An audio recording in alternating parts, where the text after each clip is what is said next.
Hello, everyone. I'm Gemma Starr, and welcome to another episode of Heart Warriors. Heart Warriors is a series I've been inspired and guided to do thanks to my energetic connection with Katajuda. Katajuda being the sacred masculine site in Central Australia, very close to Uluru, our sacred feminine site. And what I'm here to do is to give a platform to our men so they can share their healing journey into the heart, one-on-one with the other men watching, sharing their highs, their lows, their rock bottom moments. What did they do to spiral on up? Their tools, their practices, their insights, their wisdom. What can they now share to help other men through their own personal experience? And of course, with us women walking right there beside them. Now, today's guest is a man from the US, and his name is Randy Veitenheimer. And Randy is an energy healer, and he's also host on GaiaTV of The Quantum Effect.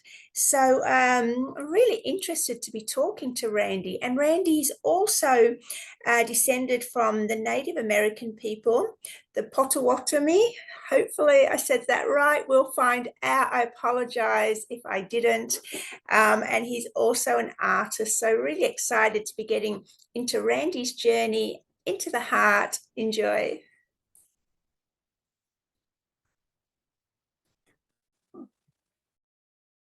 Hello, Randy. What an honor to have you here. Welcome to Heart Warriors. I'm doing well. It's good to see you. Awesome. I'm really interested to explore this conversation because I know you're so into the quantum realm and energy healing. So, but first, let's start with learning a little bit about you. How would you describe the man inside when you're not with all your labels?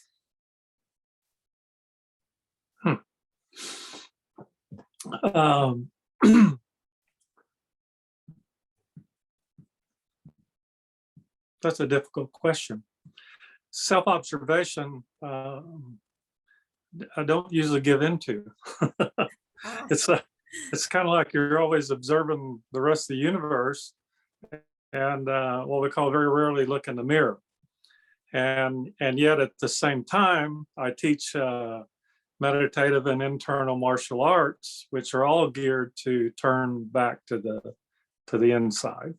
So it's to stop the outward to inward flow of information and turn yourself to look at yourself inward to inward. Yeah. And so that kind of self-observation, you really should only do without judgment. So it becomes kind of difficult in the world because people want to go, well, how tall are you? How much you weigh? How old are you? You know, all these other things. And instead, a lot of times I teach instead of who you are, what you are, right? So what I am is a 73-year-old male that has survived Islam. You know, in some cultures like Japan and stuff, and Native American culture I grew up in, they actually revere their elders rather than find them difficult, we'll call it. So, all right. So I'm an explorer of consciousness and life. If somebody asks me what to describe myself, that would be the best definition because I apply myself to that daily. And so I find the world and humans and everything else about the universe intensely interesting. So beautiful, thank you. Let's get into that childhood. What was little Randy's major challenge that he had to overcome? Fighting. So you grow up in an indigenous culture, like in Australia, I'm sure you can find people that grew up fighting, right? And it's pretty interesting, like you grow up fighting, you know, without getting in details, by the time I was 18, I wanted to learn to fight better. And And so I started studying martial arts, and I've taught those and studied them for about 40, 50 years now. So, but it took me probably 30 or 40 of those years to come to the point where I recognized I wanted to learn to not fight. so you can kind of see where you are on the path, in that if you want to fight or if you find a way to not fight. So this is really interesting, because I'm sure it's this fighting instinct in the masculine is something, that all men will be able to recognize to some degree within themselves. What martial arts did you get into? I started studying Kung Fu, Shaolin Kung Fu, when I was 18. I was very lucky. It was a long time ago, and teachers were very few. And I just happened to be at the right time where some of those teachers were coming out of China because they were killing them. They didn't want people around that knew the type of arts and the discipline that they could instill in men, we'll call it. There were women in the class, but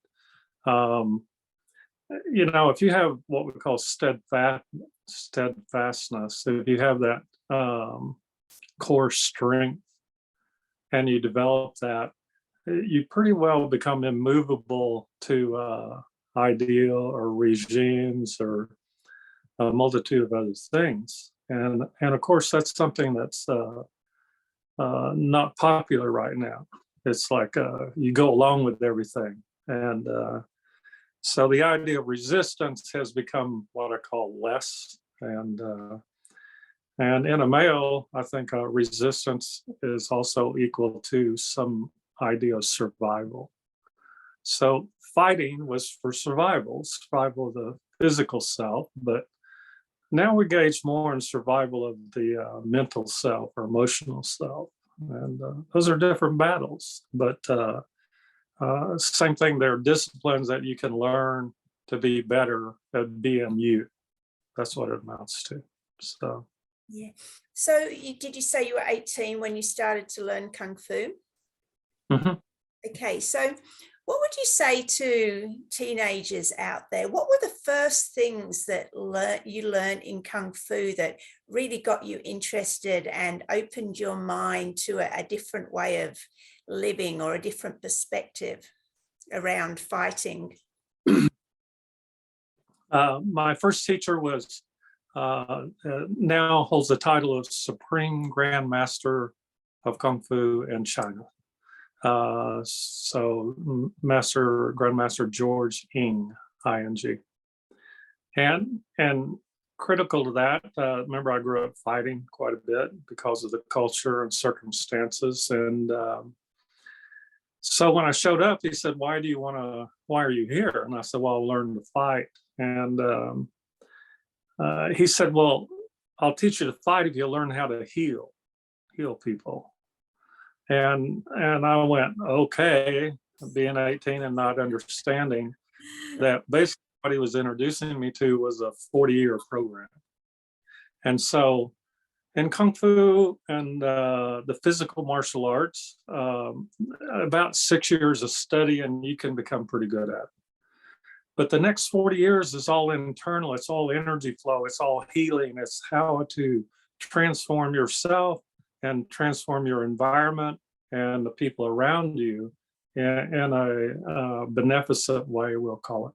So I signed up, and of course I've pursued that through many disciplines and other martial arts over the years, and the outcome of that was that I do consulting work and healing work on people and organizations and companies and all manner of things that I get involved in. So right there was the difference, the split from being somebody who, let's say, is capable of in the martial arts to somebody who's proficient.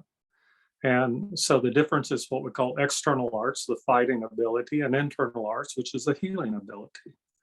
And very few people transform. they study the physical and then they kind of abandon it. And you see this all over martial arts around the world. But to commit yourself becomes to that ideal, Shaolin Kung Fu ideal, that you would transform yourself in a way to be beneficial to your.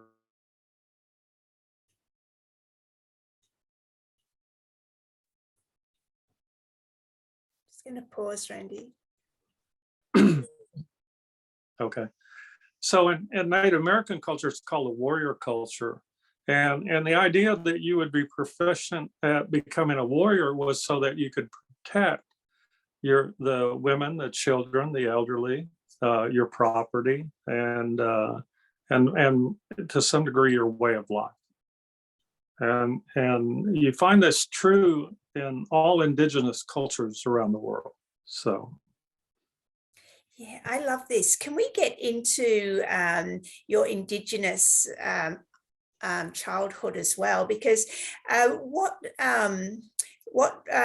part of the country did you grow up in? What were the people? I grew up in central Oklahoma and Arizona and partially in California. And so it was always kind of a round robin thing of a year or two here, a year or two there, 3 years there, back and forth.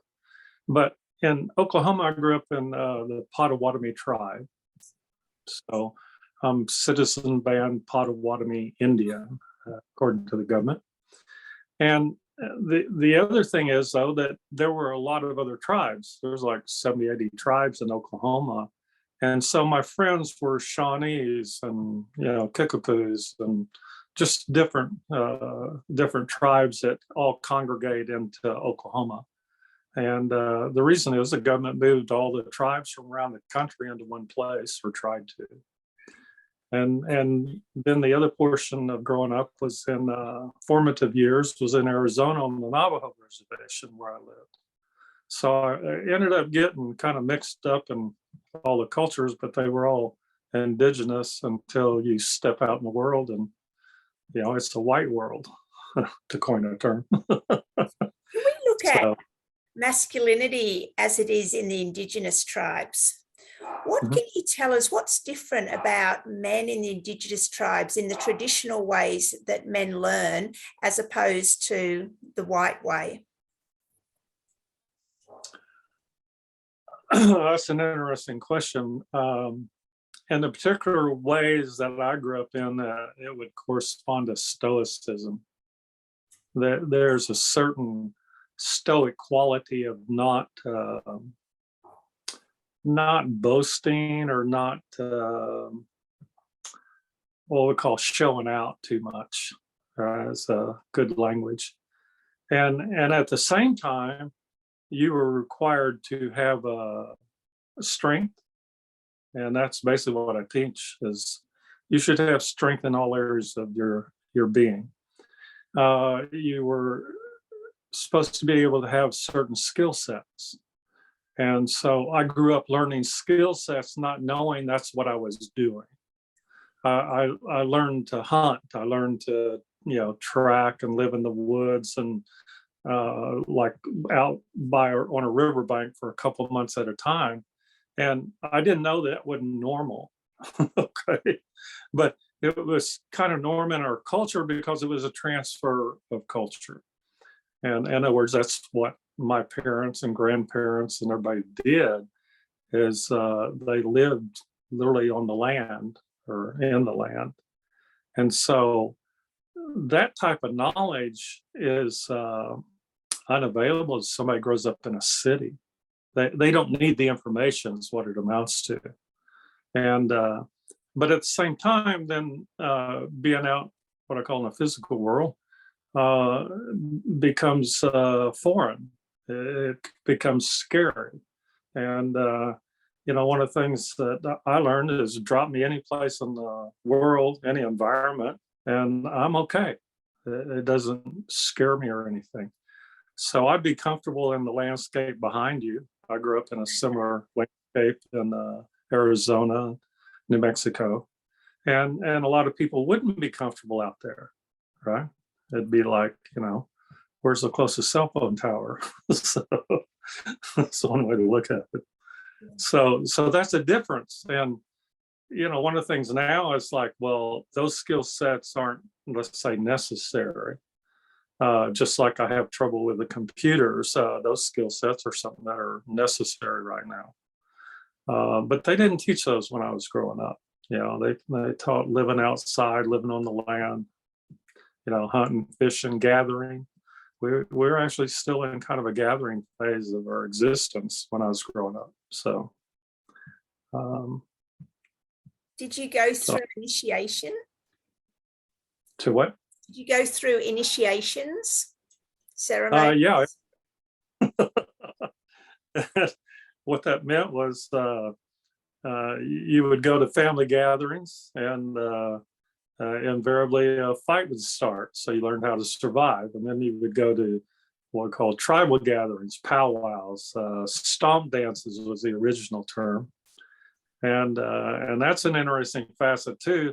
Like things you learn later, I studied kundalini yoga for many years and taught it for the last 30, 40 years, is that the rhythmic pounding of the heel on the ground creates a rise in the kundalini energy in the body. The Native Americans did it. The Indigenous of Australia did it. And so all these gatherings had some form of dancing with it. And so those are initiations because you're gathering energy or becoming energetically involved with the earth. And it's very present in Native American culture and history. So people today in the modern world aren't so involved with the earth. They mouth claims of I'm interested or concerned. And at the same time, take them out and drop them in any environment other than a city, and they immediately become scared and not capable of helping themselves or others. So, my opinion. Yeah. So that's the initiation that comes. There's many others, but they're ongoing. I'll give you another example. Just what's an initiation? My grandmother, she would use plants for healing. All tribes do this. So, and people say, well, how do you know which plants? And of course, in Native American, you had to learn to sit with a plant until you could talk with it and learn what it had to say about what its unique features were, we would say. And we call that listening, learning to listen. And that's another skill set that's kind of gone away. The ability to listen to plants is how you start that first initiation. And from plants on the ground, you go to trees. We call everything our cousins. So you learn to listen to animals. And the thing about listening, once you learn to listen, then you can learn to talk. And I think that's reversed in our society. I think we learn to talk but not listen. So those kind of initiations go on kind of like they're presented to you by whoever's available that already knows it, that kind of like it comes to the conclusion you need to hear that at this time in your life. That would be how I describe it. Oh, I love this. Can you give us any tips on listening to plants? How do we start? I mean, it's one thing to sit under a tree and feel the energy field and feel grounded and connected, but to listen, how do we start that? It's out of all this, I learned some pretty advanced martial arts, and I've taught those. And one of my students, one of them was Special Forces, and I taught him to become very proficient at all those skills required, in addition to whatever the military taught him. But as an example, when he got out, he retired from that, and he had grown up in the city, so he didn't have those skill sets that I developed at very early ages of being out in the woods or out in the countryside. And he said, I'm going to go to a tracking school and up in Oregon or somewhere. And I said, well, when you get there, the first thing they're going to tell you is to learn to listen to trees. And he just looked at me. So I get a phone call a week or so later, and he goes, I just got here. And the guy that's running it said, the first thing you need to do is learn to listen to trees. And I go, yeah, they'll tell you everything. You know, white man passed this way, or, you know, I mean, they're very chatty. Now, are you speaking at a certain speed? Okay. And trees don't speak that fast. Remember back to that stoicism? And so they're very slow in their language. And so listening becomes more of a transfer of information at an intuitive level. You learn to translate, right? So the language I use, all trees speak English. And when I've worked with horses, which just freaks people out because they speak English, you know. Now, and people are like, how's that work? And I said, well, you can talk to them in English because you're saying the words verbally, but you're communicating them with your mind or consciousness. So it's a conscious interaction at the intuitive level. And again, it's just not something you're taught, you know. Women actually do better at it. So they have more of an intuitive leaning. But you can learn to talk to animals. Well, it requires you to learn to listen to them. And that field of information you're engaging in is kind of like, let's say, Wi-Fi. You turn into the Wi-Fi or into this channel, and they're on the channel and you're on the channel. And if they have anything to say, they'll tell you. And, you know, other animals like crows are very chatty, right? They'll tell you all kinds of things. And I'd be driving along. My favorite, I was driving along and one of them kind of dive bombed across the windshield. And I'm like, that's pretty scary. I said, what's the message? He goes, slow down. So I was going up the hill. I slowed down. As soon as I topped the hill, there was a radar unit, police unit. So you can become interactive and have what we call the extension of senses, the sensory world through animals and plants. So now, that requires you actually work at it, and it's an internal art. It's not an external art. You can't muscle up. You see what I mean? It requires a certain amount of surrender to allow the information to come in. And of course, this is extremely applicable to relationships. So you have to calm yourself down and let the information come in without judgment, right? Otherwise, it gets to be a fight all the time. I'm sure people can attest to that for relationships. So, just one last question around this. I'm wondering if you're hearing English because you speak English. If the language from, like, if someone Japanese listen to trees, are they going to hear it in Japanese or in English? Could it be that the quantum field translates it to our language? Yes, it's a translation program, okay? And so we could say, well, do you speak Japanese? And I would go, well, a little bit. Remember, I studied Aikido for several years. I was raised with a Japanese aunt. So start when I was 12 years old. And so for the next 10 years, I was around that culture. And it's pretty interesting. You absorb more than you know, okay? And so I went through a period of what they call dying. Died about 7 times over the course of a week or so, heart attacks. And and then heaven kicked me out and the other place wouldn't have me, so, or vice versa. So, but when I first woke up from dying all those times, they would bring in the crash cart and things like that. I woke up, my daughter's standing there and I go, konnichiwa. Now, if you've been dead for 6 or 7 times over a period of about 8 or 10 days, Japanese is not my first language, and that's normally what you would revert to. But somehow that's what came out. So what's that about? I have no clue. Wow. Konnichiwa. How are you? Good afternoon. So, and it actually was afternoon, so it was appropriate.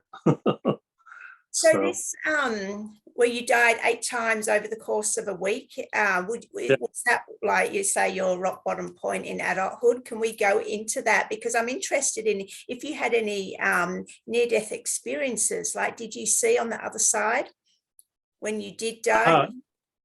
No, I think I can explain that. When you do meditations, when you do Kriya Yoga or Kundalini Yoga, which is what I teach, the experience of that is to be other than a physical body, right? It's actually to experience yourself as a consciousness first, and then as a presence, okay? So presence is above consciousness, and that gets into a whole thing, but that when I got to the hospital, I was like so thankful to have made it, all right? I was just like happy. And immediately clicked out. And so when I woke up, it was like, where am I? And they told me. And I was in a hospital. And I said, well, get me out of here. People die in hospitals. so worked very hard over 2 days to get out of there and have managed that. And that was several years ago. During that period, I have no sense of time because time doesn't exist once you're in other present in other places, we'll call it. And people give names to those places, but they're more a product of your own, the information you've gathered, the programming you've had. So if you're Muslim, you go one place. If you're Baptist, another. Catholic, another. Just all around the world. Valhalla is very popular right now in all the movies, so maybe that's a place to go. But I didn't have any sense of self. I only had a sense of presence, and you don't even have what we call sensory ability to interpret that. And what happened prior to waking up was that I noticed that or observed that the world was this just big ball of energy, or the universe was. And it was what would be called scintillating light, different color, rough. And once I placed myself in observation of that, immediately I was kicked out and back into my physical body. Now, my observance of time during that time period was maybe from the time I got to the hospital, the time I woke up, was maybe 15 minutes. I didn't know it'd been 7 or 8 days. And that's another aspect of deep meditation, is that time is very much mutable, okay? And we just don't notice it until you kind of like calm yourself down through deep meditative exercises to where you can observe time go by, kind of thing. So that was my experience. No streets of gold, no, any of the other things they want to give you. So it's not something to be feared. And the reason being, again, once you do those kind of deep meditations, you lose all fear of it. And indigenous cultures, they particularly, most of them lose some fear of death. In martial arts, you lose the fear of death. You see what I mean? All of it points to this. And at that point, that is a true initiation, because you transform from a person who is concerned about that to a person that's not concerned about that. Yes. So that's a certain freedom from what the Buddhists call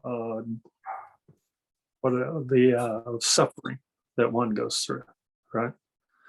So once you're free of death, you no longer have fear of suffering. You're free of suffering. And there's no reason to wait, but that doesn't mean there's no reason to die, okay? There's no reason to die to escape suffering is what I'm getting at. In other words, it's like you can escape the suffering by giving up the fear of death. And I think that's something that people don't realize in all the spiritual teachings out there, that once you give up fear of death, you're in pretty good shape, right? Not many things are capable of we would say. Okay. And just to round it out, animals and plants don't have fear of death. So you can ask them, right? So. I love this. I'm going to be doing this. Yeah, I mean, I agree. Once you've lost your fear of death, no one's really got any power over you, right? Because what's the worst they can do.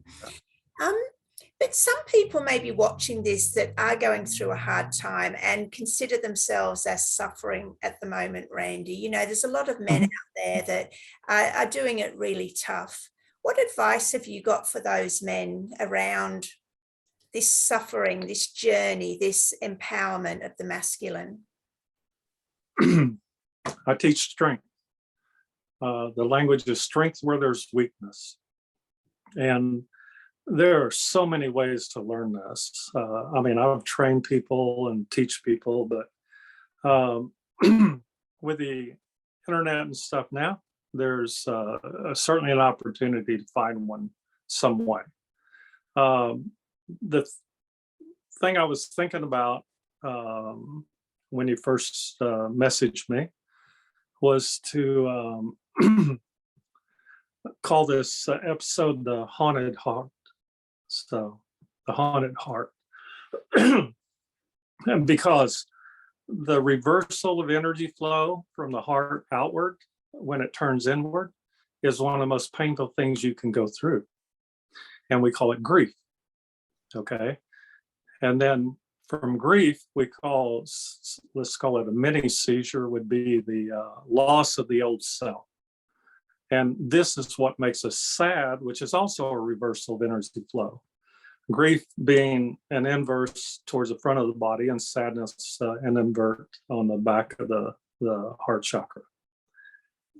So people that are going through anything basically are caught up in a reverse energy flow. So if you look at that, you would say, well, maybe I should do something to reverse it back out. Okay. And so just to tell a story, a lady called me, and she had raised mastiffs, bull mastiffs. They're large dogs, and they have a very short lifespan, kind of like big people, like me. But there's ways around that and exceptions. Now, she called up because the dog had passed away, and what we call at an early age, 4 or 5. And she was pretty distraught. She had completely reversed the flow of lovingness towards others, inverted it, and had collapsed heart chakra. And so I said, I'll call you back. Why? I don't want to participate in that. I don't want to promote it. So the next day I call her back and go, look, that was a good old dog. You see what I mean? And the problem I'm having is that there's another dog out there deserving of your love. And I want to know how long you're going to sit there being concerned about the past rather than blessing that animal, which is what Native Americans do, to a long life or long journey. We call it walking on. And when are you going to turn your attention and turn your energy in the other direction? And so I want to know when you're going to find another puppy to love that deserves your love and is waiting on you while you sit there and suffer. And I get dead silence on the phone. So I said, call me. So 2 days later, she goes, I found another puppy up and I'm going to collect it. And she was happy again. And so now suffering becomes something that I tell people, put a time limit on it. I don't care what it is. It's what works for you, 5 minutes, 30 minutes, an hour, a day, a week, a month. But I have people call me and go, I got divorced 12 years ago. And I'm like, click, because you're having too much fun being involved in something 12 years ago. And I'm not interested in that. I want to know where you're going with your life right now. And that requires the energy flow and the consciousness not to be turned inward at that point, meaning to the past. It's not even turned inwards, turned backwards. And all the people that teach the spirituality and meditation should make a distinction between that which is past and that which is inward. Okay. They're different destinations. And so one of the things is we become forgetful. Remember the haunted heart, right? The haunted mind. And we think, well, I woulda, shoulda, coulda, or if only, or, you're the love of my life, or something like that. And it's like, what makes you think there's not others, right? It's like, how many cars have you had? How many dogs have you had? How many animals you've been around? And so when you come up to a more universal nature, then the potential of the universe for you to express love and for love to join in is infinite. So strength. You have the strength to be able to put a time limit on your grief, on your sadness, on your loss, on your pain. I mean, and those are techniques. You can learn these. Everybody can learn them. You're not captive to the programming or information you were given as a child, or that you failed to learn in the middle years, right? So these kind of concepts are things that I would hope people would explore. They don't have to explore with me, but there's plenty of information out there. So. This is fascinating. I love this because I love the power of the mind. I love that you said, for whatever's going on in your life, give yourself either 5 minutes or a year, whatever it is, to actually sit and be emotional, give yourself permission, and then pick yourself up and move on. But what if it's like, I love the example of the dog and you get a new puppy, but talking about grief, what if someone's lost their loved husband, wife for 50 years, or, even less, someone really, really close to them, their mother, their father, that, obviously they can't just go out and buy a new puppy. Right. One of the best ways to look at it is in a relationship. Pardon my little fingers, they're broke. You're like this. And if this goes away, this doesn't fall over, okay? So most relationships are like this. And if one falls over, one goes away, what happens to this one, right? So it's called uprightness. It's called posture, okay? It's to stand straight. It's to be in relationship but not be dependent. Now, most people only know dependence to some degree. But there's also a merging of consciousness that occurs. And if you take this away, you're still interactive. You're still ongoing with your connections and energy flows and information, and it goes on forever. And that will take a little more time because you didn't learn to be independent before you became involved. And of course, that's what we call young relationships that start your teenage or 20s. You become involved before you become yourself. And if you only learn to become yourself in the presence of somebody else, you're never really going to become yourself to the point that you have something to offer, which is also a position of strength. Okay. So we give strength to each other. We give support. We don't give enabling. They're different. Remember the different destinations of internal versus the past. So it's this continual learning process that goes on throughout our life. And everybody learns it. It's just some people may learn it in teenage and some people when they're 50 or 60. I think it's horrible to learn that you've been dependent on somebody else for your life force in your 60s or 70s, because the pain is that much great. It's called the pain of separation. And of course, that goes back to the recognition that you are separate, and there's no problem with that. There's no judgment with it. You and me and you, okay? I don't have a word for both of those combined, so.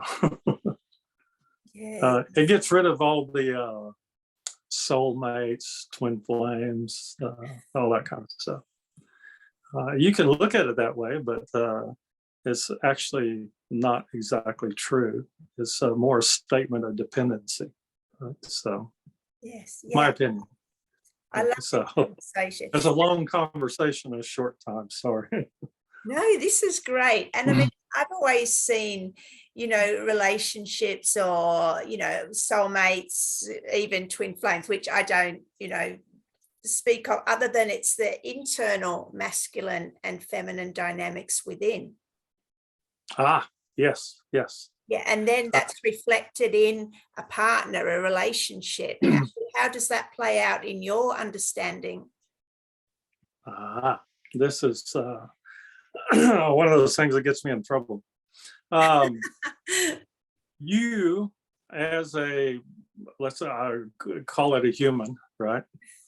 You have what's called a polarity balance, okay? And let's see where you're at. Yeah. So you're about an 80-20, okay? I like that. Now, let's look at 80 feminine, 20 masculine, right? Now, everybody's a mix. It's very rare to find 100%. It's just like I say, it's just rare, but there's some conditions where you can express yourself at that level, like in martial arts, right? The aggression and this, that, and the other. But let's go backwards. I'm at 85-15. So for people that don't know what that means is I am in a range of attraction of about 5 or 10 degrees. So what that means is an 80-20 would work for me. Do you see what I mean? A 70-30 wouldn't, because the polarity balance is off enough that you can't get interaction. You can't get this going on, okay? So when you look at that as a polarity balance, then the whole idea of relationship is I can only be around somebody who's in a similar range, a similar field, because anybody else is just either not interesting or you can't connect with them.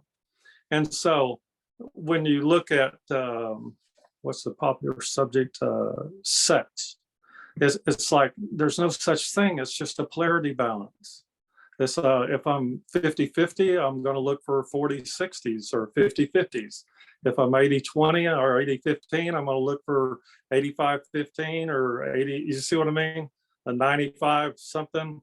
A 95 might be too girly, right? As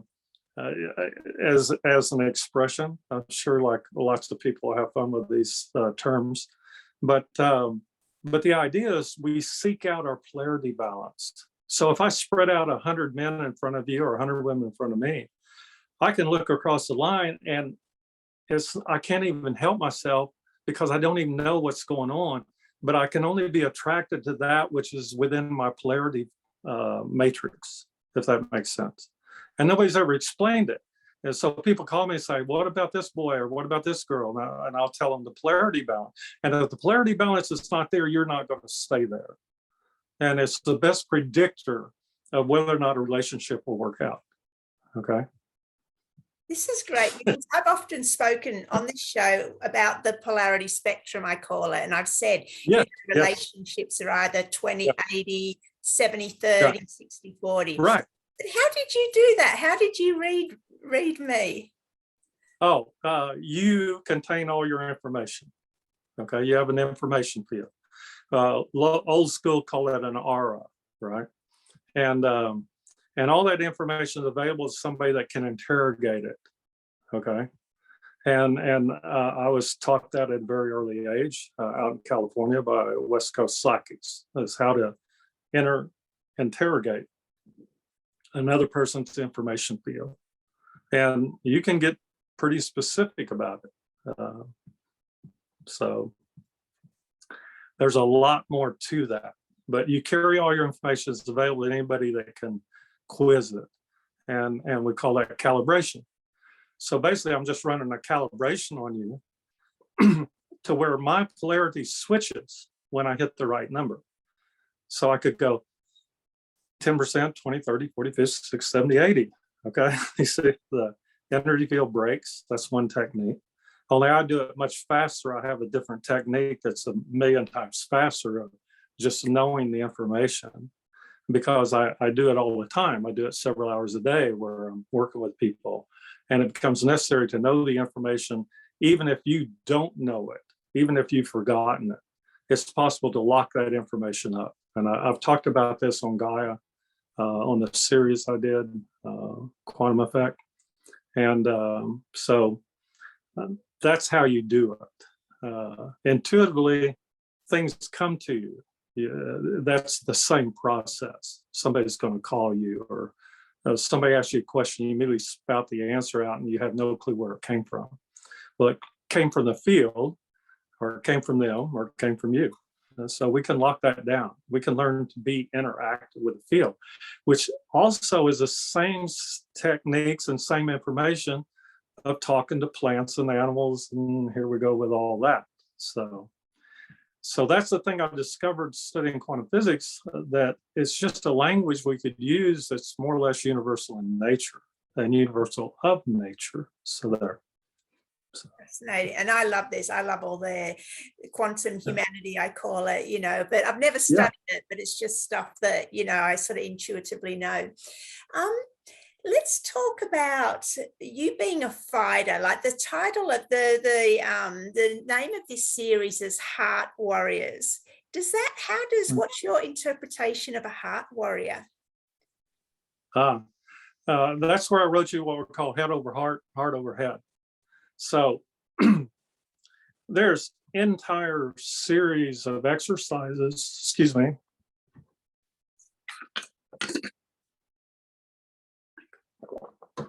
There's entire series of exercises in Kundalini Yoga that are geared towards the heart, right? And it's the flow of energy in and out, right? Crossways, and then also what we call circular. Remember, circular is all the Native Americans dance in circles. All indigenous create a circle. So when you look at that, let's see where, just a second. You can edit some of this, maybe? Oh, no, I don't usually. I can pause if you like. No. So the idea is you would learn how energy flows into the heart and flows out of the heart. Remember, we know a reversal, we define it as grief or sadness, okay? So the reversal of energy flow generally results in a condition or an illness or a problem, okay? Now, this is at the physical level where we have assigned meaning and names to like different organs or different places on the body, very much like Chinese energetic medicine. But the truth of the matter is it's applying to ideas in the mind, okay? So I'm going to get back on track on this. The idea of energy coming in and out of the body is the first step. It's like, if I radiate love, how much love do I radiate? Can I increase that? Can I do exercises? And the answer is yes, and yes, and yes. And then can I become more expansive of that? We call that a bigger energy field. The answer is yes, and that's strength. So a bigger energy field becomes the answer to almost every problem, okay?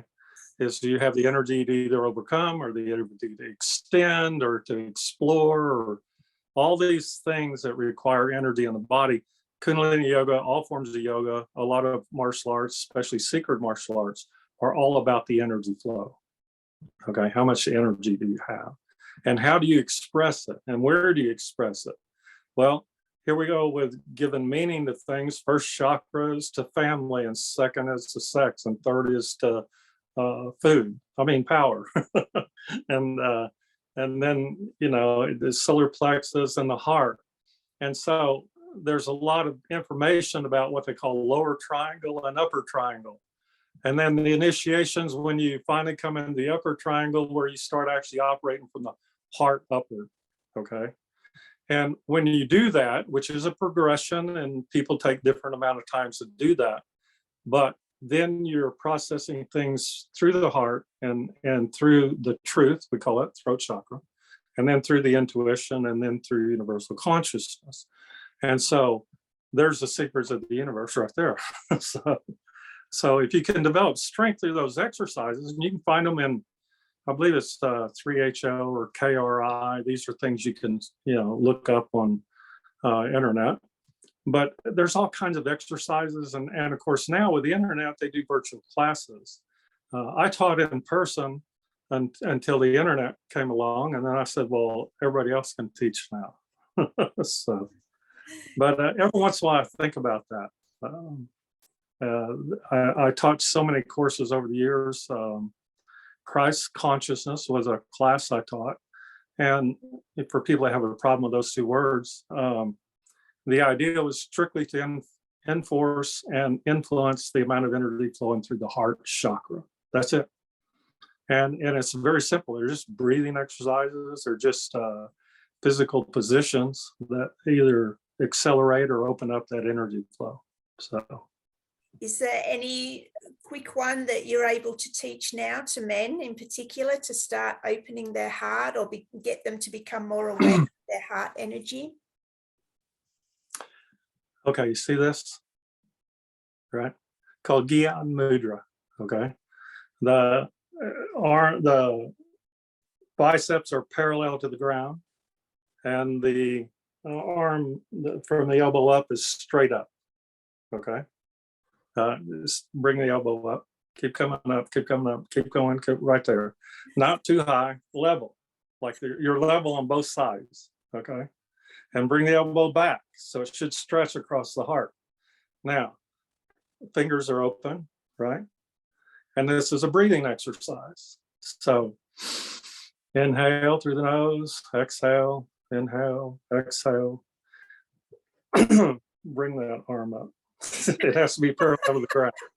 And the reason being, this is the science. Your fingers are actually in your energy field, specific points in your energy field. So perfect posture, we're back to that again. So perfect posture, breathing, sit very straight, and all that stuff. And at the end of breathing, like 3 minutes, 11 minutes, 31 minutes, 2.5 hours, somewhere along there, just take a deep breath and stop and relax. And what you've done is open up the energy field, have energy flow through the heart. Okay. So what happens is grief doesn't bother you so much. Remember, you've had energy flowing through, positive and negative. Remember the polarity again, right? You recognize it, but you don't identify with it. So there's another exercise I teach called 5 palms. It's a kind of martial art exercise. And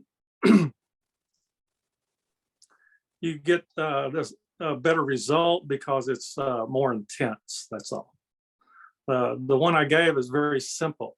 You sit very straight, biceps are parallel to the ground, vertical on the elbow to the wrist, and that's it. Close your eyes. So those are simple exercises, and then they become progressively more, we could say, difficult, only because of the resistance you have. Otherwise, you can just sit there all day long. So resistance comes in the form of pain, and pain lets us know that we're doing something wrong. Remember the grief, remember the suffering, right? So I always say pain is an indication that we're out of alignment with love, whether it's physical, emotional, or mental pain. Say that again. Pain is an indication that we're out of alignment with love. I would agree with that, in the sense that an unaligned consciousness is a problem to yourself and others. So if we go to work of Dr. David Hawkins, and he created the book I tell everybody to read is Power versus Force. And if you're having difficulty in your life, you read the 14th book, which was Letting Go. Okay. But the ideal that your alignment is off with the level of your own consciousness. And so he gave a chart of 1 to 1,000, God's at the top and whatever's at the bottom. And if you look at that chart, grief and sadness, shame, negative emotion are very low, 20, 30. Anger, 140 or somewhere in there. Apathy. These are all the illnesses of mankind. And so it's back to that lower triangle, upper triangle.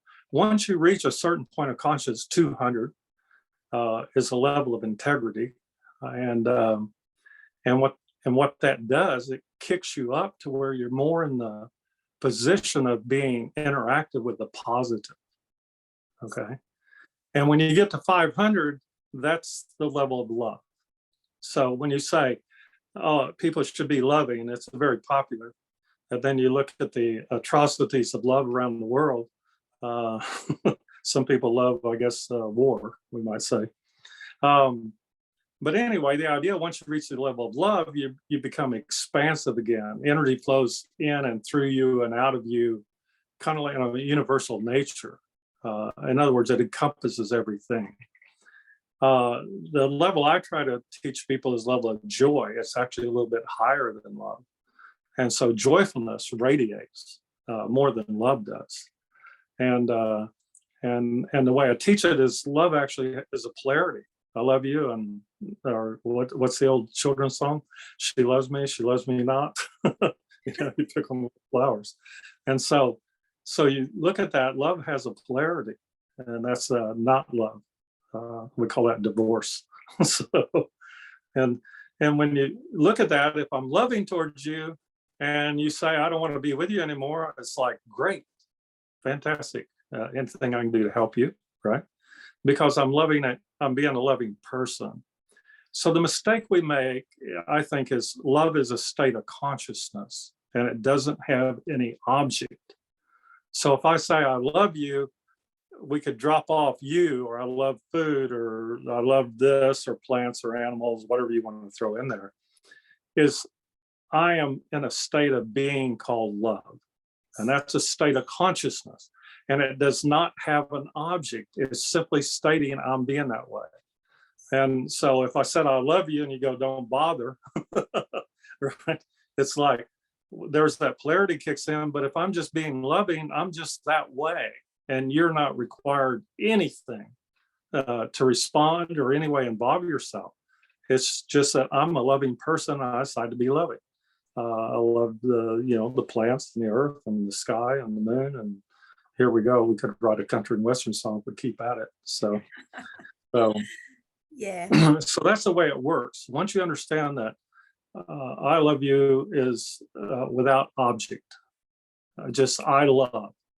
And that's all you're stating when you're around a person that you're loving towards, right? Is that being around that person encourages me to be in a state of loving, meaning the quality of the consciousness that's influencing or flavoring my energy as it expands outward from me is what we would call or fall in the level of consciousness called love. There you go. I love this. And I'm gonna drop the you and just say I love instead of I love you. That's so good. I'll carry that with me. So thank you. Awesome. Yeah. Randy, we've got about half an hour left, and with all your incredible energy, wisdom, kung fu mastery, life experience, what do men need to know? Well, it deals with the question we were just talking about is if I say I love you, for instance, what am I loving you with? Remember back to the beginning of the conversation, this is an internal thing. And so if I don't love myself, then what do I have to give to you, right? And so somebody who is not themselves, I teach everybody should be 100% themselves, which is a whole other conversation. But if I'm only capable of loving at a certain level, and here we go with the numbers again, 1 to 10, a 3 or a 4, then you may find that sufficient or insufficient, okay? Remember the polarity balance? So if you're going to be loving towards anybody or anything, you might want to start with loving yourself first, because that's what you have to offer. A child, a young one, generally under 4 or 5, has what we call unconditional love. when they love you, it flows out of them, right? It's not you. It's just that energy and consciousness coming out, right? And we call it effortless ease. It doesn't require me to do anything to love you, okay? Just my state of being. But one lady came to me and she goes, I'm thinking about divorcing my husband. And I go, why? And she goes, well, I feel like I love him more than he loves me. And I go, I knew this nursery rhyme in grade school. So, so I said, well, the truth of it is he actually loves you more than you love him. We'll just go to calibration. I said, he's been with you 22 years. He's acted as we would call the female counterpart. And she's been the male. She's been the one out aggressive and making millions of dollars. And he's been the sport. And those are all just roles. Go to Saint Bon Jovi. I play my role. You play your games. You give love a bad name. So she had come to the conclusion that he was not capable of loving her, and to the degree she needed. Now, I looked at the whole thing. I said, let me explain something to you. His capacity for love on a 1 to 10 scale is about 4. That's it. That's all he's ever learned as far as a level of lovingness. And I'll get to a point with that. I said, you love him on 1 scale 2. You're just barely integrous with it. He's not the problem. You need to learn to love yourself more so you can interact at that level that he's at. And then a lot of people go, well, I want somebody that loves me at a 10. And I go, well, be a 10 in your ability to love. And boy, you lose a whole lot of the world, because that is a very much what we call pure state of consciousness, to be loving at that level. So there you go. This is great. Yeah. And so how do men learn to increase that self-love? Well, we're back to that self-examination, internal art thing of look at yourself, right? And, you know, in our society, we don't teach a course called loving. How do I be more loving to people? And we don't even know what that means, because we don't have any shared definitions. I love you, that means you do the cooking and cleaning. How's that? So, you know, and it's like, well, that's not love on my side. That's why I usually tell horrible marriage jokes, because you have an idea of what love is, and even worse, an idea of what marriage is. And the other person does too. Remember that polarity balance? And I promise you, they're not the same. I promise you, they'll never be the same. But I also promise you, once you can recognize what that person considers being loving, that you have the choice to accept that person being that way or to reject them. Now, it usually takes 3 to 5 years. And of course, by 7 years, we say there's a divorce rate. Because at the end of that period, they come to the conclusion that their idea of loving and the other person's are different. Okay. I would suggest people kind of find that out. And then the other thing, I suggest people be loving of themselves. And you can practice that in whatever way you can find out. It may be cleaning, keeping yourself clean. It may be doing meditations. It may be doing prayer. It may be doing some sort of lifestyle that basically encourages or supports life. That's what we're saying. You know, I love you becomes I support your life. And I do that with my own. And if I'm willing to do that, then maybe you would recognize that and more or less be loving in return. That's the idea. Because we actually do have an object, and we do want that reflection back at us that we are being loving, right? And if we don't get that reflection, we will go find somebody to reflect that. So when you see people in relationships and you go, oh my gosh, why is she with him or he with her? I can tell you, somehow the relationship is reflective of a state of consciousness. And if it's lucky, a state of love. Okay. So fascinating. So let's take that to the other extreme. Why would a person stay in an abusive relationship? Programming. Can you expand on that, please? Yeah, your environment in the first, we'll call it the first 11 years of your life. And I think all spiritual practices and endeavors at some point come to the idea that you would explore yourself and get rid of any negative programs or negative experiences. And I got into an argument with a bunch of psychiatrists over this one time. And I said, please list the benefits of knowing that you've been beat, used, abused, raped, harmed, mutilated. I mean, just tell me what the benefit of maintaining that information and knowledge does for you. And all it does is make you attractive to similarity. It gets into what we call laws of magic, right? You know, people, laws of magic, now they call it manifesting, by the way, right? Or attracting what you want, or it's all the same old knowledge being recycled. So you don't think about that. If I've been beat in my life, I may drop my shoulders, I may pull my head up, I may assume a wounded type posture. And that's why we go posture is the first martial art, by the way. Actually, awareness is first martial art, the way I teach. And that awareness extends to your body and how you present yourself.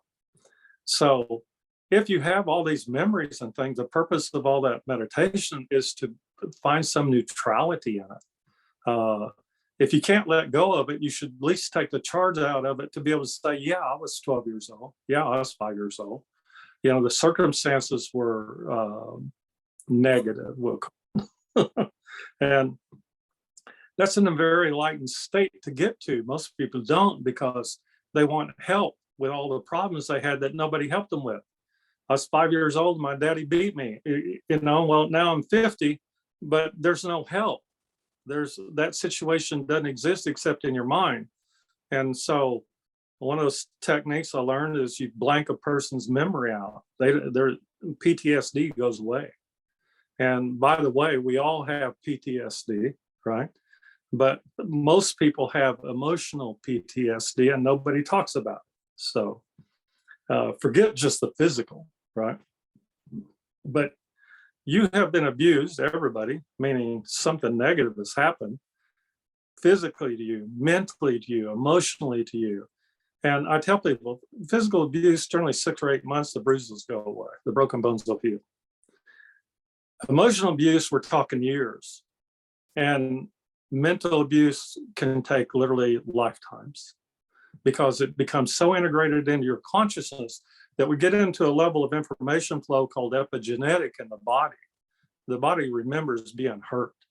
Well, what do you think happens to the mind, right? The emotional body, or the mental body, we call them. And there are the equivalent of epigenetic chains, and they're what we call psychodynamic or psychoenergetic, but you are altering all the ways that you now interact with this universe and this world, with your relationship, with your children, your job, and everybody, because all that information has gone in there and rattled around and made you less than yourself. Remember, to be 100% yourself. So to be able to undo that, and if you can't undo it, at least neutralize it. It's like I was in first grade, right? That's it. I don't have to relate that I was hit in the back of the head with a baseball bat the first day. Do you see it? It's like I could say negative things. It's not important because I've neutralized that and placed it in a 0 point in quantum physics, null point. And it no longer influences how I am Randy or how I interact with the world. If we can do that all through our life, think about how much more relaxed. If you're relaxed, how much less resistance you have to energy and information and love flowing through you. That's it. So there is a desirable thing to be done with this, right? What was that you said about wiping your mind? Is that something we could all do? Yes. What happens is most people overlay. I have a memory and I overlay with another. And the thing about memory is it's electromagnetic. So it holds a charge. Like you could say somebody's name from, let's say, 5th grade, and let's say you had a fight with them, all this energy comes up. And the answer is you were holding that energy, all right? You just didn't know it. And it was all defined by a file folder based on the name of that person, okay? Or that date, or that year, or it just goes on forever. You can, like, if you have a big energy field, which is the purpose of all these exercises, then you can override somebody else's memory, okay? Not suppress it, right? Not eliminate it. Just take the charge out of it. And it becomes no more important. I tell people, remember the lady divorced 10 years ago or whatever. What did you have for dinner 2 years ago on a Friday night, right? On February 12th. And they'll go, I don't know. And then I go, the reason you don't know, because it's not important anymore, right? So now we get to, you give meaning to things that aren't important anymore. And the more you clear them out, the more room you have to manifest. How's that? and they won't tell you that if you go to the seminars and stuff. Oh, you can be great. And the answer is no, you can't. You haven't gotten rid of everything you need to get rid of to allow you to move forward. So that's what I teach and tell groups, individuals, is that if you can't do it on your own, then that's what I do when I do appointments, to help people. If I can override the majority of the major negatives, you have an incredible amount of energy available to you. And that energy is available for healing or self-expression, being loving. So this is wonderful, because I know this show's about men, but, of course, all of us hold on to some degree of our story, and, that shaped us to be who we are today, which it did, and we can use it as a catalyst to propel us into our healing journey and to overcome challenges and be a better person. But a lot of people do get stuck in the, as you said, in the labels or in the charge. Have you got any more advice or that you can offer around to give to men who are maybe stuck in the past on their healing journey? Yeah, stop.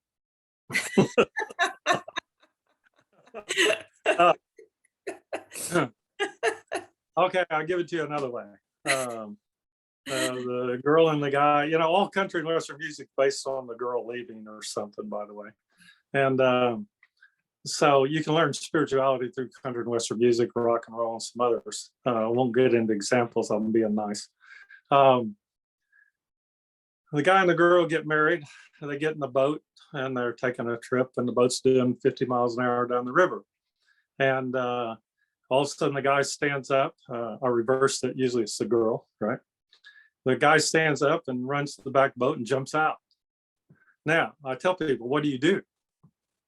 And most people go, well, I go, what's the girl doing? Well, you run to the back of the boat and go, well, why'd you jump out? Or what happened? Or what's going on? The boat's still doing 50 miles an hour. That's life. Life is still moving forward, all right? And the best thing you can do is put your hands on the wheel and learn to drive, right? And so that is the same lesson for everything that ever happened to you in a relationship. The relationship happened. You were there to learn something, okay? If you didn't learn it, you get to repeat it. That's very common. And at some point, you learn to keep the boat going down the river because that's the easiest way. If you turn around the boat and try to go backwards into that relationship, now you have resistance. You have the flow of life working against you, okay? And so in beginning classes, I used to teach it as row your boat gently down the stream. And that is one of the things that you can see in good relationships is what they call a flow state. And so that's a popular term right now. But it's really true, is the combination of energies and information and intelligence and consciousness, and both of them are working to some degree in some direction that's agreeable to both of them. And we call that a good relationship, by the way. One that creates the least amount of stress on both people. And that's a good relationship. Now, apply it just to yourself. I, the ego, has a relationship to yourself. Why not have one that is the least, you see what I mean, the least stressful? Why not develop that skill? And there's not a school on this earth that teaches this anymore. So I tell people I'm a dinosaur. I learned all of it. So, but these ideas become something that you take as like, I'm going to go study psychology. Well, I'm going to go study my own relationship with myself. And where I find things that are not supportive of life or love, then I'm going to try to find some way to work on those. And that's where we get into all the spiritual practices, all the magic, all the martial art. Everything is geared in those realms to the same idea, that you would come to a point of being a better you than the one you were yesterday. So there. Wonderful. Thank you. Getting back to that polarity spectrum, I'm interested in, because there's a lot of talk about polarity at the moment, and some polarity coaches push that, you know, this sort of 90-10, 85-15 is the range of healthy masculinity. Now, you're my number 59 heart warrior that I've interviewed, and I've interviewed purposely all types of men, from, you know, musicians, poets, maybe the more creative side, more in tune with their feminine, to, you know, hard-going masculine men. And I'm trying to discover this. Is natural, healthy masculinity anywhere on that polarity scale? Has every man got his own zone, and does that shift over a lifetime? Can you explain this to men? Okay, it does shift, number one, to some degree. Okay. I think one should be consistent with whatever level they're at. Okay. But to say somebody, let's say we find, we'll call them extremes, 95.5s or 595s. All it is called balance. I teach martial arts. The first martial arts awareness. Where are you? How are you? You learn to observe the self. The second martial arts, balance. And the thing about, if we divide the world in a duality, then the masculine at any level is either appropriate, available, or important to what's going on. So to say that a male is toxic is take the entire universe and throw it away, and not allow for the environment that it's being expressed in. Okay. If I'm screaming and yelling at a football game, I'm not a problem. If I'm doing it in the bedroom, I'm a big problem. Okay. So when you take things out of context and just say content, masculine, 5%, 50, 100, whatever. No, you have to give some context to it. Okay. So in any relationship, any level of masculinity or femininity can be a detriment to the relationship. Okay. Or it can be a benefit. So it's wrong to make these judgments out of context. Okay. And if you remove the context of all of this, then you can make summary judgments about what's good or bad. Okay. As opposed to what's required, and also what the environment allows me to express. Okay. Remember relationships? So a 50-50 relationship, a male that's only 50% male, 50% female, to say they don't have a benefit is to ignore the circumstances and environment they're in, because that might be the highest expression of consciousness that can occur at that moment. So all these people that get off into, you know, feminism and then toxic masculinity, I think those are just polarities. And they have decided to eliminate any context around those ideas. And so I'll give you an example. A male, if I stop to help a baby, or spend 2 hours helping them learn to walk or something. That's a very feminine thing to do. It's not a masculine thing. And at that point, like in my past, I was probably running about 10% masculine and 90% female because I was being nurturing, right? And so to say that a man can't be nurturing or a female can't be aggressive or whatever is just wrong. It's not true. And what we're talking about is to the point that they have unbalanced the relationship, right? So when we find that balance within ourselves as men, are you saying it's a state of flux? Are you saying like today, maybe you're at the moment, you're 85-15, but maybe something circumstance will happen this evening and you would go into 50-50, or maybe you want to create some music or write poetry and that way you'd, you know, come more your feminine, but it's that balance and harmony within self, which then plays out within relationships and within communities. It's a state of flux, right? No, that's exactly true, because the other thing is one of those tricks you learn. I learned to modulate my polarity. I can run it up or down, and so depending on the circumstance. And some of my students, it kind of freaks them out. So if I'm around a bunch of alpha males, I consider them pretty weak. In other words, my masculinity is going way beyond that, right? So, and in other circumstances, if I'm around a lot of women, and I was raised with my sisters, my aunt, my grandmother, my mother, in a household for several years. So I learned more or less feminine language and stuff. And so I can relate at that level. I can listen, okay, without trying to fix things, which is very rare. But so again, without the context of what's going on, the whole idea becomes intractable. In other words, like if I'm a toxic male, remember yelling in the bedroom, that's not appropriate. Yelling at a football game is. So same thing on being feminine. You know, it's the circumstance and environment are going to determine what's available. That's called a feel. And the feel is going to elicit a response for you to be more feminine or more masculine as is required for the circumstances, okay? Women do this, by the way.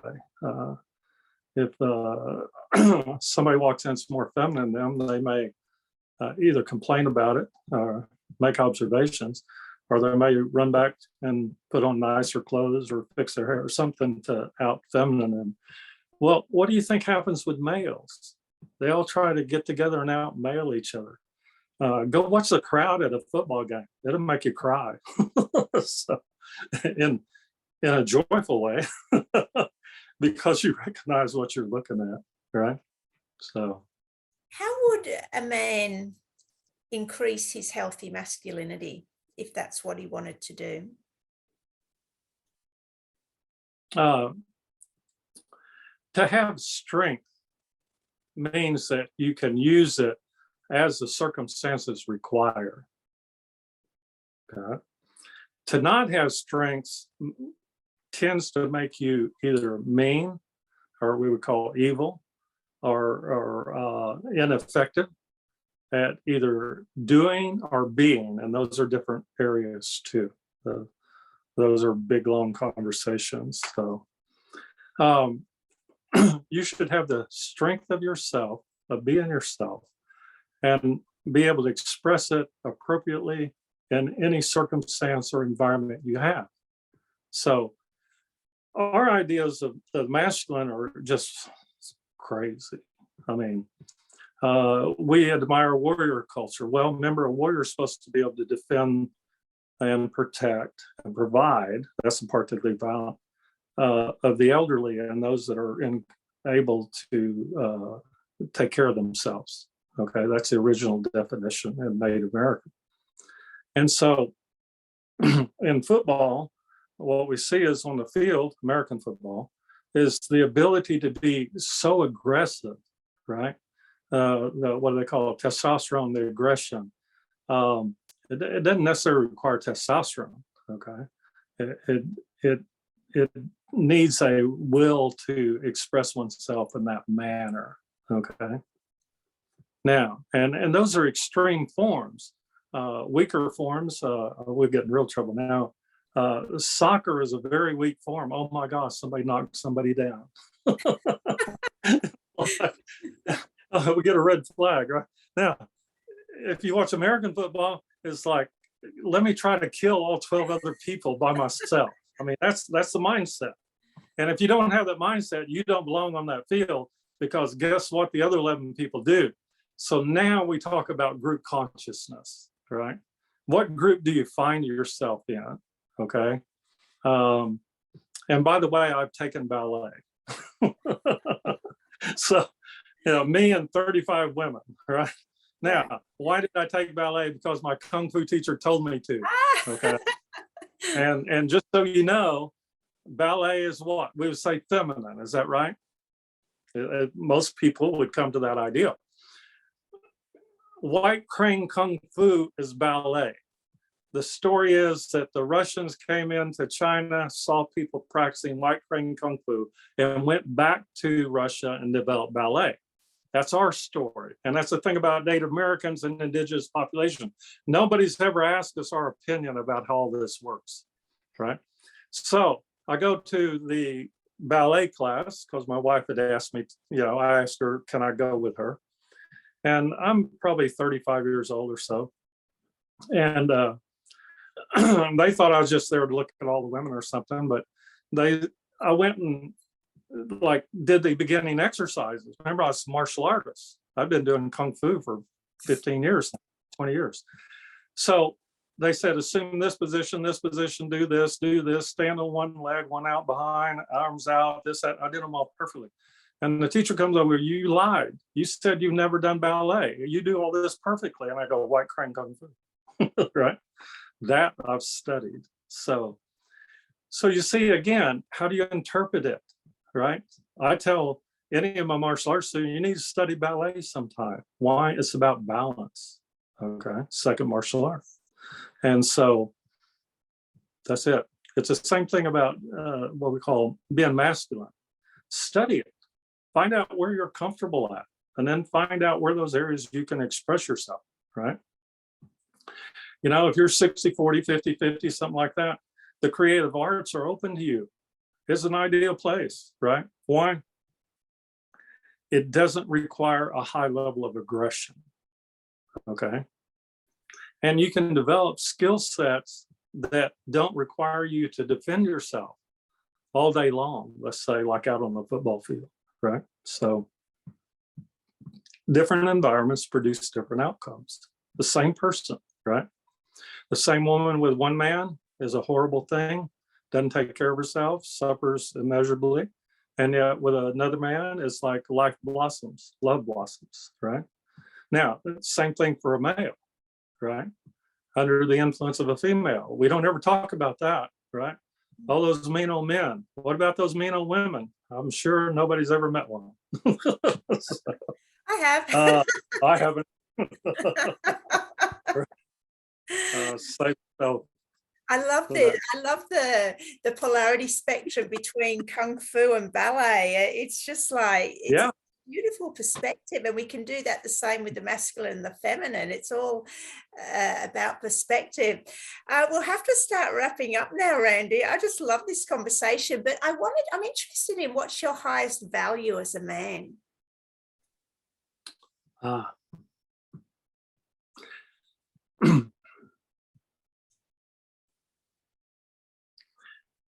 Strength is one of them.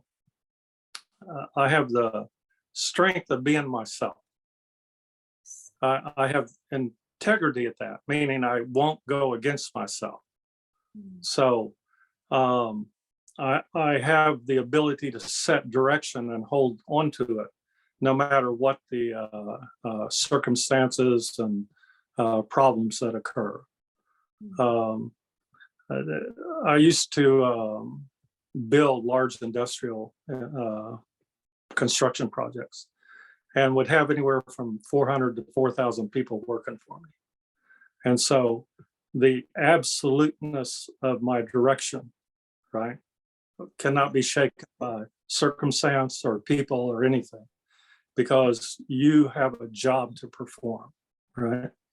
And in this lifetime, any male, I say you have a job to perform, and that job is being yourself with integrity, with strength, and with direction.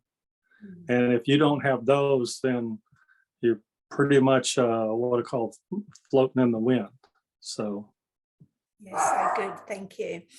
So two more things left. One, where can people find you? And we'll drop all, sorry about my dog, drop all the links in. He's talking, he's telling me there's someone at the door. It went in on the conversation.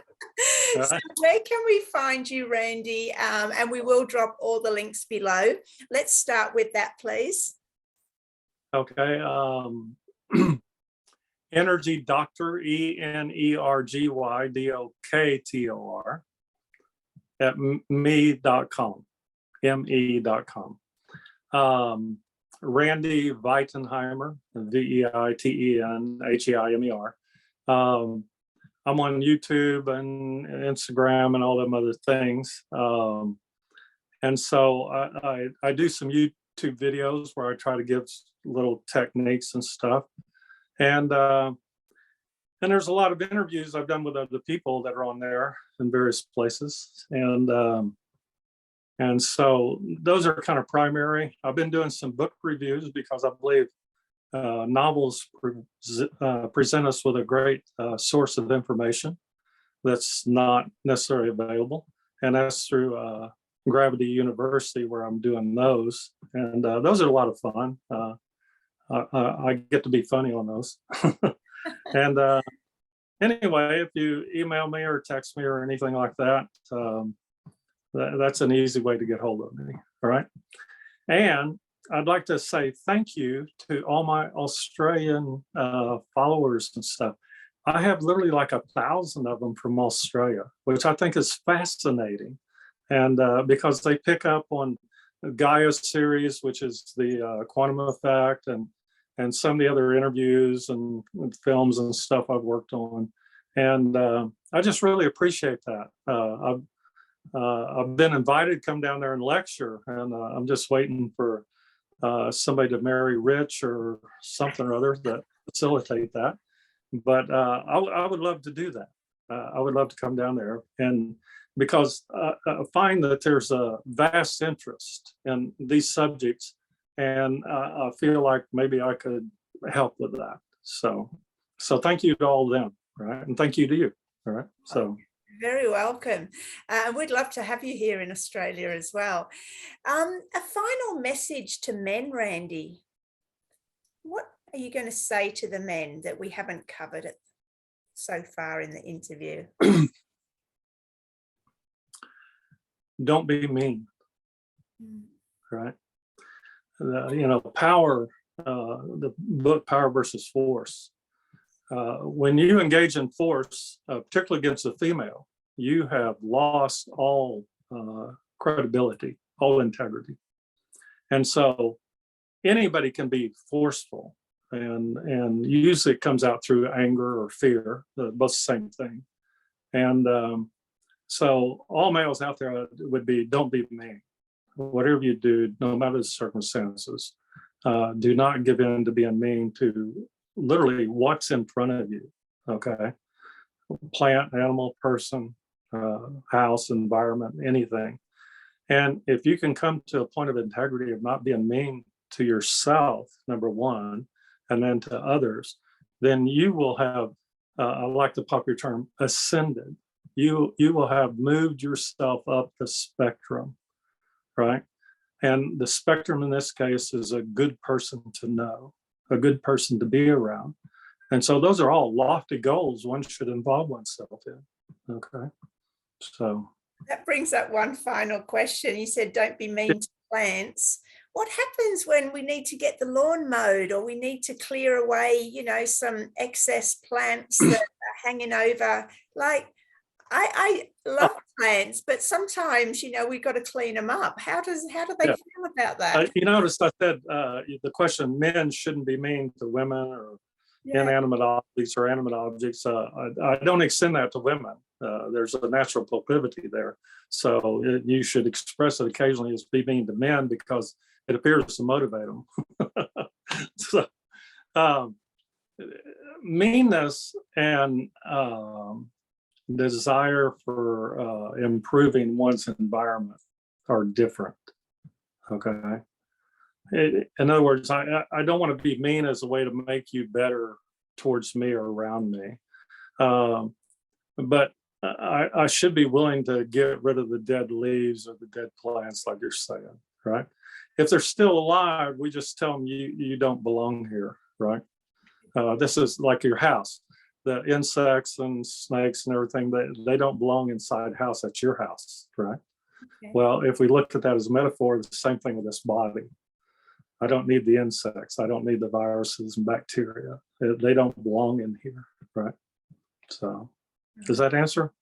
Yeah, thank you. Yeah. You don't Yeah. belong here. Okay. This has been a wonderful conversation. Thank you so much, Randy. I've learned so much. So very appreciative and honored to have you on here on Heart Warriors. We'd love to have you back on Man Speak. That's another series, an offshoot I do, where you can choose your favorite subject that you're passionate about and that you can talk about for 90 minutes. So I will also extend an invitation to you for that as well. So thank you. Yeah, spirituality and rock and roll, or spirituality and country and Western music, as opposed to religion. So those are 90-minute talks, definitely. Okay. Some people might not find them humorous, but I find great humor in them. So there. You're on. I'll keep you to that. So thank you. Or something else, right? So, but I appreciate you being able to ask these questions, because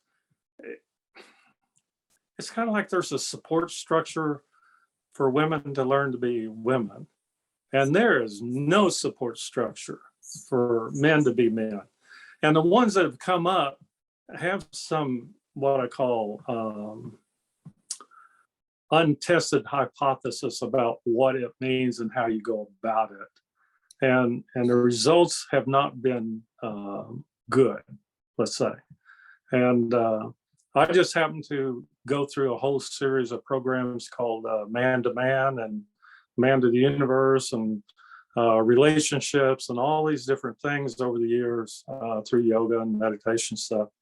And the knowledge, I presented it in one lecture about 20 years ago, and there were about 150 women there. And afterwards they go, "How come nobody teaches men to be men?" And I go, "Well, I'm the only one I know that's actually studied to the point where I could teach it. Everybody else just has an opinion about, oh, man should be 90, 10 or 50, some crazy number." And the truth of the matter is, whatever form you've been given in this lifetime, that's the one you use to learn about yourself, learn about the world, learn about the universe. And there's no judgment about that. There's no one form better than another. It's just context. So there. So. And I love this. And this was part of the motivation for the series, is that I don't give any opinions, or I just, keep the conversation going, but it's men talking to other men about being masculine, and every man brings a different, wisdom and experience. So, for the men watching, and I know a lot of women watch too, to learn about healthy masculinity, it's just about talking and bringing it all out in the open, and men learning from other men, and through their experience, how to be men, what sits well with them. Right. And then remember, practice. Right. So. Right. Everyone, if you could like, share, subscribe, and I'll be back in a couple of days with another episode of Heart Warriors. Thank you. You stay on, Randy. Thank you.